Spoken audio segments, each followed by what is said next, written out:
यह मूवी की शुरुआत में एक सेलेस्टियल बीइंग को दिखाया जाता है जिसे स्काई एलियन कहा जाता है। उसका नाम अरिशम था, जिसने सन और फिर मून बनाया।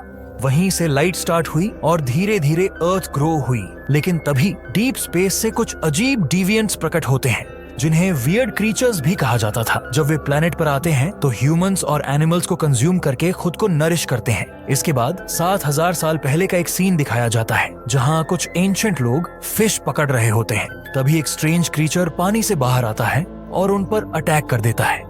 डिविएंट्स ह्यूमंस को हंट करते हैं और एक आदमी को खाने के बाद एक बच्चे की तरफ बढ़ता है। लेकिन तभी एक इटर्नल धरती पर आता है। उसे अरिशेम ने पृथ्वी पर भेजा था ताकि वह लोगों को डिविएंट्स से बचा सके। इकारिस एक पावरफुल इटर्नल था जो लेजर लाइट एमिट करके इन क्रिएचर्स को खत्म कर सकता था और एयर में उड़ सकता था। इकारिस एक क्रिएचर को खत्म करता है, लेकिन तभी वहाँ कई और क्रीचर्स प्रकट हो जाते हैं। अब इटर्नल्स धरती पर आते हैं और उन स्ट्रेंज क्रीचर्स को खत्म कर देते हैं। ह्यूमंस इटर्नल्स को देखकर डर जाते हैं। फिर हमें एक इटर्नल दिखाया जाता है जिसका नाम ड्रुइग था। उसके पास ह्यूमन माइंड्स को कंट्रोल करने की एबिलिटी थी, जिससे वह उन्हें अपने मुताबिक मैनेज कर सकता था। इटर्नल्स ह्यूमंस के फ्रेंड्स बनने की कोशिश करने लगते हैं और बाद में उनके साथ ही रहने लगते हैं। वे ह्यूमंस की टेक्नोलॉजी को इम्प्रूव करने में उनकी हेल्प करते हैं। लेकिन ह्यूमंस आपस में बहुत फाइट करते थे और ड्रुइग अपनी पावर से उन्हें रोकता था। इटर्नल्स के लीडर ने उसे ऐसा करने से मना कर दिया, हालांकि क्योंकि सेलेस्टियल्स लीडर ने उन्हें सिर्फ ह्यूमंस को बचाने और उनकी पॉपुलेशन बढ़ाने के लिए भेजा था और उन्हें इस मिशन के अलावा किसी और चीज में इंटरफियर करने की इजाजत नहीं थी। ड्रुइग अजक की बात नहीं मानता और अजक उसे कहती है, अब तुम फ्री हो, जहां जाना चाहते हो जाओ, अपनी लाइफ अपने हिसाब से जी सकते हो। इसके बाद इटर्नल्स शहर छोड़ देते हैं और फिर प्रेजेंट टाइम का सीन दिखाया जाता है। इटर्नल्स इस दुनिया में 7000 सालों से रह रहे थे, लेकिन उनकी एज अभी भी वही थी। इसके बाद सर्सी को दिखाया जाता है, जो स्कूल में बच्चों को पढ़ा रही होती है। उसकी एक फ्रेंड बच्चों को संभाल रही थी क्योंकि सर्सी लेट हो गई थी। सर्सी वहां आती है और अपनी फ्रेंड को थैंक बोलती है। जैसे ही सर्सी की फ्रेंड वहां से जाती है, अचानक एक भूकंप अर्थक्वेक आ जाता है। उसी दौरान एक स्टैच्यू गिरने वाला होता है, लेकिन सर्सी अपने पावर से उसे सैंड में बदल देती है। सर्सी के पास मेटल ऑब्जेक्ट्स को सैंड में बदलने की एबिलिटी थी। फिर रात को सर्सी अपनी फ्रेंड के साथ एक क्लब जाती है, जहां स्प्राइट नाम का एक और इटर्नल दिखाया जाता है। स्प्राइट की एबिलिटी थी कि वो किसी का भी गेटअप ले सकता था, लेकिन जो भी उसके बॉडी को टच करता तो लाइट चमकने लगती। इसी वजह से स्प्राइट पिछले 7000 सालों से सिंगल था। सर्सी अपनी फ्रेंड का बर्थडे क्लब में सेलिब्रेट कर रही थी। सर्सी की फ्रेंड को उसके बारे में कुछ चीजें पहले से पता थी, जैसे सर्सी की उम्र ज्यादा है और वो एक मैजिशियन जैसी है। वे दोनों बातें करते हुए बाहर निकल रहे होते हैं। तभी एक क्रीचर अचानक से वहां आ जाता है और सर्सी की फ्रेंड पर अटैक कर देता है। सर्सी अपने पावर से उस क्रीचर के पैरों को फ्रीज कर देती है। उसकी फ्रेंड डरकर सर्सी से पूछती है, ये क्या है? सर्सी उसे बताती है कि ये वही क्रीचर्स हैं, लेकिन उसकी फ्रेंड कहती है कि ये तो सालों पहले खत्म हो चुके थे, फिर ये बचा कैसे? क्रीचर खुद को सैंड से आजाद करके वहां से भाग जाता है। सर्सी और स्प्राइट उसे पकड़ने के लिए उसके पीछे भागते हैं। सर्सी की फ्रेंड भी सर्सी की तरह जंप करने की कोशिश करती है, लेकिन सर्सी की फ्रेंड जंप नहीं कर पाता और सर्सी क्रीचर का ध्यान भटकाने की कोशिश करती है, लेकिन क्रीचर डिस्ट्रैक्ट नहीं होता और स्प्राइट पर अटैक कर देता है। तभी इकारिस वहां आ जाता है और क्रीचर को घायल कर देता, लेकिन वो लोग नोटिस करते हैं कि क्रीचर खुद को हील कर सकता है, जबकि इटर्नल्स में सिर्फ उनकी लीडर अजाक के पास ही ये पावर थी। इकारिस फिर से क्रीचर पर अटैक करता है, लेकिन वो भाग जाता है। इसके बाद पता चलता है कि इकारिस और सर्सी की शादी 5000 साल पहले हुई थी, लेकिन इकारिस ने उसे 2000 साल पहले छोड़ दिया था। सर्सी अपनी फ्रेंड से कहती है कि अब मुझे जाना होगा क्योंकि कुछ लोगों को मेरी जरूरत है। उसकी फ्रेंड कहती है, अगर तुम सुपर हीरो हो तो जब धरती पर मुश्किलें आई थीं, तब तुम कहाँ थे? सर्सी समझाती है, हमें सिर्फ इन क्रीचर्स को खत्म करने के लिए भेजा गया था और हमें इससे ज्यादा कुछ करने की इजाजत नहीं थी। हमारा काम सिर्फ पॉपुलेशन बढ़ाना और टेक्नोलॉजी को इम्प्रूव करना था।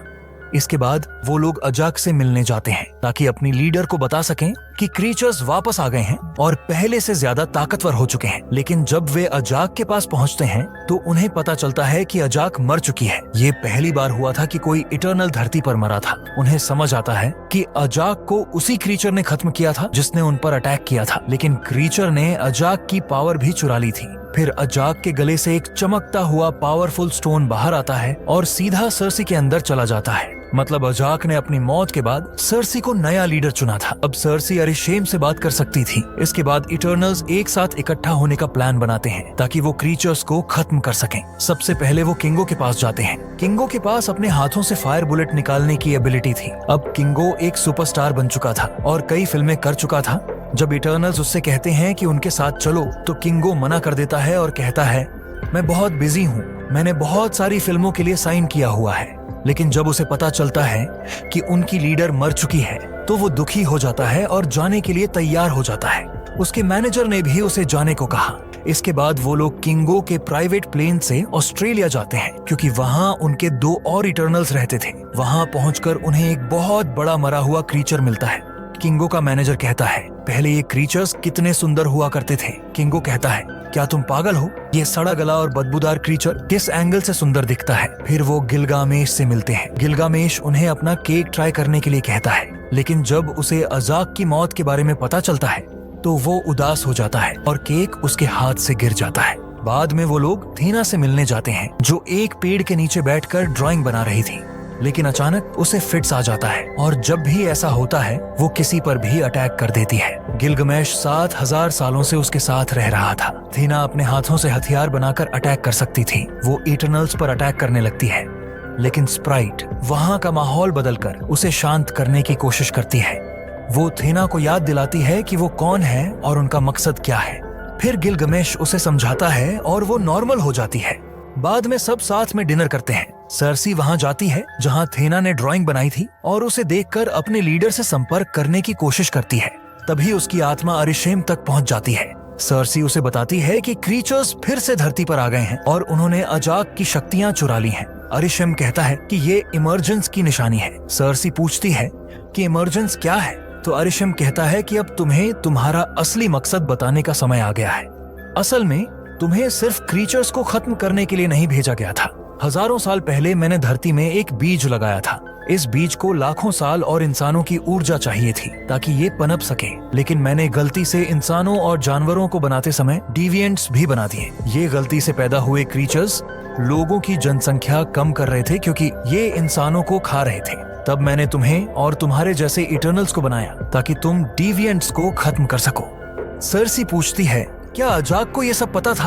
अरिशेम कहता है कि अजाक और तुम दोनों पहले भी कई बार धरती पर नए सेलेस्टियल को जन्म देने में मदद कर चुके हो। सर्सी कहती है, लेकिन मुझे ये सब याद क्यों नहीं?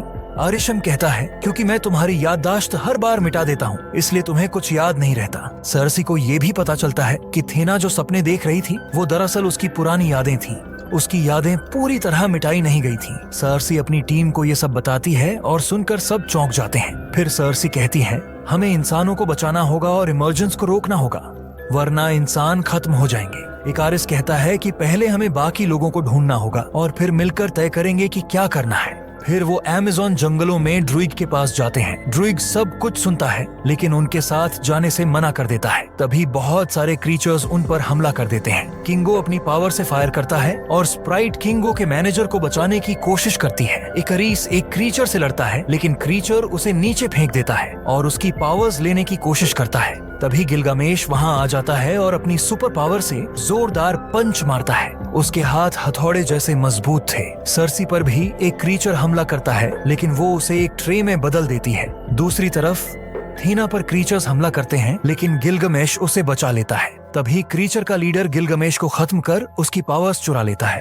अब क्रीचर इंसानी रूप लेने लगता है और उसे इमर्जेंस के बारे में भी समझ आ जाता है। गिलगामेश मरने से पहले कहता है, मुझे याद रखना, और उसकी मौत हो जाती है। फिर सर्सी और इकारिस फास्टोस के पास जाते हैं। पहले फास्टोस मना कर देता है और कहता है कि उसे अपनी फैमिली के साथ रहना है, लेकिन बाद में वो मान जाता है और उनके साथ जाने के लिए तैयार हो जाता है। फिर इटर्नल्स इराक जाते हैं जहां उनका स्पेसशिप पिछले 7000 सालों से धरती के अंदर छिपा हुआ था। जब वो अंदर जाते हैं तो देखते हैं कि वहां पहले से ही मकारी मौजूद है। मकारी सुन और बोल नहीं सकती थी लेकिन उसकी स्पीड बिजली से भी तेज थी। फास्टोस एक टेक्नोलॉजी बनाता है जिससे इटर्नल्स अपनी पावर्स मिलाकर इमर्जेंस को रोक सकते हैं। वो कहता है कि अगर क्रीचर्स हमारी पावर्स को यूज कर सकते हैं तो हम भी अपनी पावर्स मिलाकर इसे रोक सकते हैं। फास्टोस बहुत इंटेलिजेंट इंजीनियर था और उसने इंसानों की टेक्नोलॉजी बढ़ाने में मदद की थी। तभी सर्सी के गले में पहना हुआ स्टोन चमकने लगता है और उसे एहसास होता है कि इमर्जेंस अब होने वाला है। फास्टोस मकारी को पूरी धरती पर घूमकर इमर्जेंस का सही लोकेशन ढूंढने को कहता है। मकारी सुपर स्पीड में पूरी दुनिया घूमकर इमर्जेंस की जगह ढूंढ लेती है,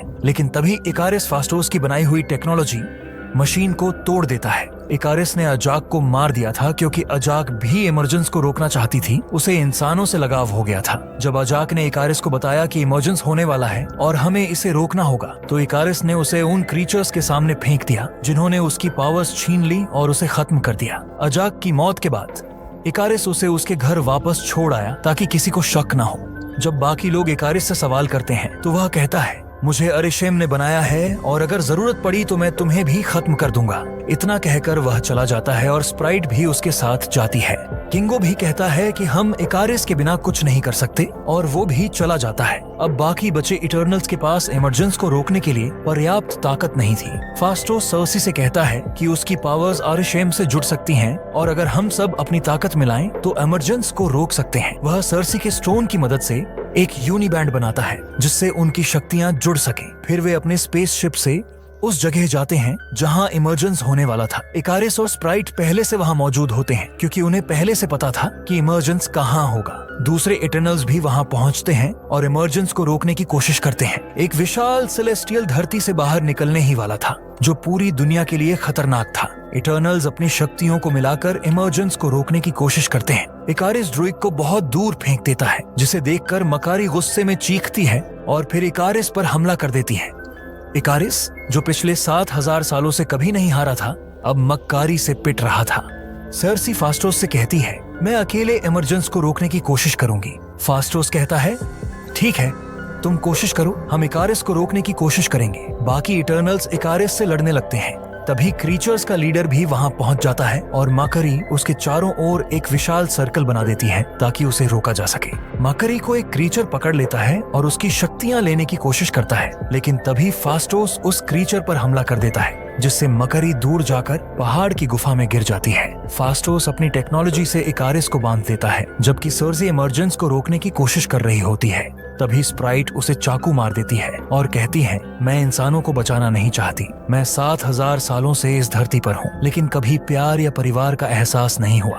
तभी ड्रुइग आता है और स्प्राइट के सिर पर वार करता है। दूसरी तरफ थेना अपने अतीत की यादों से परेशान होती है और डिविएंट क्रीचर उसकी शक्तियां लेने की कोशिश करता है जैसे उसने गिलगामेश से ली थी। लेकिन थेना जाग जाती है और अपनी शक्तियों से एक घातक हथियार बनाती है जिससे वह क्रीचर के टुकड़े टुकड़े कर देती है। इस बीच इमर्जेंस शुरू हो चुका था और एक सेलेस्टियल के हाथ धरती से बाहर आने लगे थे। सर्सी अपनी शक्तियों से सेलेस्टियल को रोकने की कोशिश कर रही थी। तभी इकारिस खुद को मुक्त कर लेता है और सर्सी को खत्म करने के लिए बढ़ता है, लेकिन फिर उसे सर्सी के साथ बिताए पुराने पल याद आ जाते हैं। अंत में वह भी इमर्जेंस को रोकने में बाकी इटर्नल्स का साथ देता है। उनका प्रयास सफल होता है और सेलेस्टियल मर जाता है इससे पहले कि वह पूरी तरह जन्म ले पाता। इकारिस सर्सी को आखिरी बार देखता है और सूरज की ओर उड़कर गायब हो जाता है। दूसरी ओर मकारी ड्रुइग को देखकर खुश होती है और उसे गले लगा लेती है। सर्सी स्प्राइट से कहती है कि उसके पास अब भी सेलेस्टियल की शक्तियां हैं और अगर वह चाहे तो उसे इंसान बना सकती है जिससे वह एक दिन मर जाएगी। स्प्राइट यह स्वीकार कर लेती है और बाद में स्कूल में एडमिशन ले लेती है। सर्सी फास्टोस के घर डिनर पर जाती है और अपने दोस्त से मिलती है जो उसे बताता है कि वह इस धरती से नहीं है। तभी आसमान में एक पोर्टल खुलता है और अरिशम सभी इटर्नल्स को बुला लेता है जिसमें सर्सी भी शामिल होती है। वह कहता है, तुमने इंसानों को बचाने के लिए एक सेलेस्टियल को मार दिया। फिलहाल मैं तुम्हें माफ कर रहा हूँ, लेकिन जब मैं वापस आऊंगा तब फैसला करूंगा तुम्हारे साथ क्या करना है। इसी के साथ फिल्म खत्म हो जाती है। उम्मीद है कि आपको यह मूवी एक्सप्लेनेशन पसंद आया होगा। प्लीज वीडियो को लाइक करें, चैनल को सब्सक्राइब करें और कमेंट में बताएं कि अगली कौन सी मूवी का एक्सप्लेनेशन चाहिए।